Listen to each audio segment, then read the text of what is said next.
Atom bomb का countdown begins. Moscow to Pyongyang secret meeting.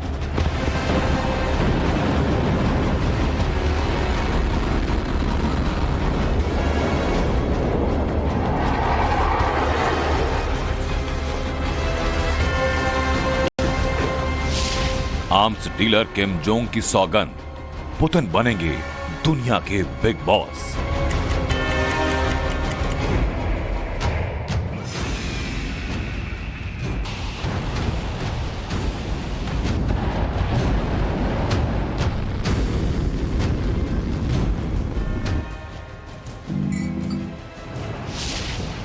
रूस Ukraine जंग अब और भयंकर, ज़ेलेंस्की का होगा एनकाउंटर।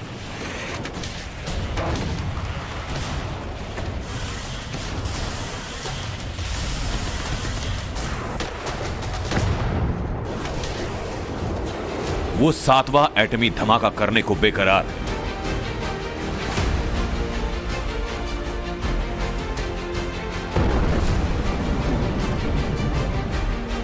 वो दुनिया की 10वीं न्यूक्लियर ताकत बनने के इंतजार में।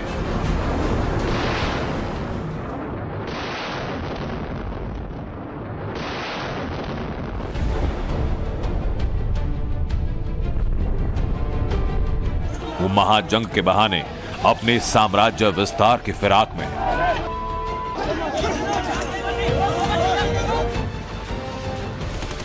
करीब 10 महीने से जारी रूस यूक्रेन जंग ने नॉर्थ कोरिया के सन की तानाशाह से लेकर चीन के लाल बादशाह और तेहरान के क्रूर सुल्तान को अपनी नापाक हसरतों को पूरा करने का मौका दे दिया, और इसके लिए तीनों की नजर पुतिन के नेक्स्ट स्टेप पर टिकी है।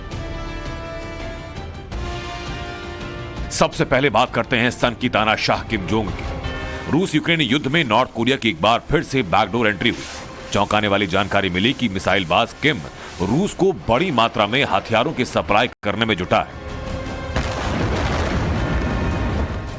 अमेरिकी डिफेंस हेडक्वार्टर पेंटागन ने इस बारे में चौंकाने वाली जानकारी दी। पेंटागन ने साफ किया कि नॉर्थ कोरिया एक बार फिर रूस को हथियार और गोला बारूद की सप्लाई करने में जुटा है। अमेरिकी रक्षा मंत्रालय की तरफ से दावा किया गया कि उत्तर कोरिया ने रूस को बड़ी मात्रा में रॉकेट और तोपखाने के गोले की सप्लाई की है। अमेरिका ने आरोप लगाया कि रूस को उत्तर कोरिया चोरी चोरी चुपके गोला बारूद की आपूर्ति कर रहा है। जरा इस तस्वीर पर नजर डालिए। सैटेलाइट से मिली तस्वीरों ने अमेरिका के इस दावे पर मोहर लगा दी। अमेरिका ने पहले आरोप लगाया कि उत्तर कोरिया छिपाकर मध्य पूर्व और उत्तर अफ्रीकी के देशों के माध्यम से शिपमेंट की आड़ में रूस को गोला बारूद भेज रहा है। लेकिन अब जो तस्वीरें सामने आई उससे पता चला कि गोला बारूद की सप्लाई के लिए उत्तर कोरिया बाकायदा ट्रेन का इस्तेमाल कर रहा है। ये तस्वीरें उसी ट्रेन की हैं जिससे रूस को हथियार सप्लाई किए गए। दावा यह कि रूस के राष्ट्रपति पुतिन और चीन के प्रेसिडेंट शी जिनपिंग में एक सीक्रेट डील हुई, और इस डील का असर अब युद्ध भूमि पर दिखने लगा। यूक्रेन की मीडिया का दावा कि रूस के बड़े बड़े कार्गो एयरक्राफ्ट चीन का चक्कर लगा रहे हैं। इन ट्रांसपोर्ट एयरक्राफ्ट में चीन से जंग के सामान मॉस्को पहुंच रहे हैं। इनमें गोला बारूद से लेकर मिसाइल और रॉकेट भी शामिल हैं। बात ईरान की करें तो ईरान की आत्मघाती शाहिद ड्रोन का कीव पर अटैक लगातार जारी है। आज ही की बात है, कीव में 2 सरकारी इमारतों पर ड्रोन से हमला किया गया। ड्रोन अटैक से कीव में बड़े नुकसान की खबर है। हैरानी की बात यह कि अटैक ईरानी ड्रोन शाहिद से किए गए। हालांकि कीव की तरफ से 10 शाहिद ड्रोन को मार गिराने का दावा किया गया। अब आप सोच रहे होंगे कि जो रूस दुनिया में हथियारों का सबसे बड़ा एक्सपोर्टर है, उसे हथियारों के लिए अपने देश, अपने मित्र देशों के सामने हाथ क्यों फैलाना पड़ रहा है?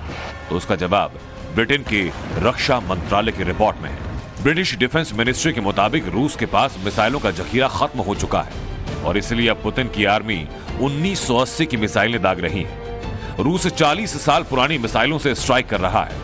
इसका खुलासा यूक्रेन में फटी रूसी क्रूज मिसाइलों के मलबे से हुआ।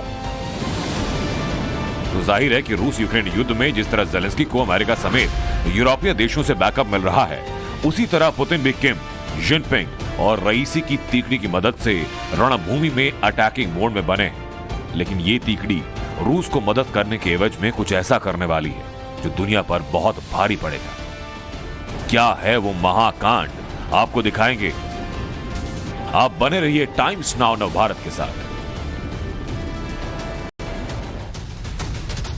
और चलिए अब आपको बहुत जल्दी से ये बता देते हैं कि रूस यूक्रेन युद्ध में व्लादिमीर पुतिन की फौज को किन देशों से और क्या मदद मिल रही है। इन सब में पहला नाम आता है नॉर्थ कोरिया का। यहां से रूस को सबसे ज्यादा मदद मिल रही है।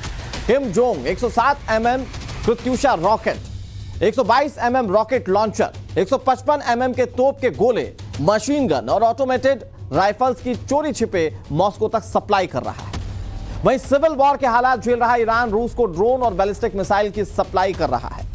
कोविड लॉकडाउन की वजह से जिनपिंग के खिलाफ शहर शहर में प्रदर्शन हो रहे हैं, लेकिन इन प्रदर्शनों के बीच चीन हथियारों के लिए कच्चा माल रूस को मुहैया करवा रहा है। इनमें मिलिट्री एप्लीकेशंस के लिए माइक्रोचिप भी शामिल है और यही वजह है कि आज रशिया दूसरे देशों से मिल रही मदद के चलते जंग में डटा हुआ है और अपने आप को मजबूती से यूक्रेन के सामने खड़ा कर पा रहा है।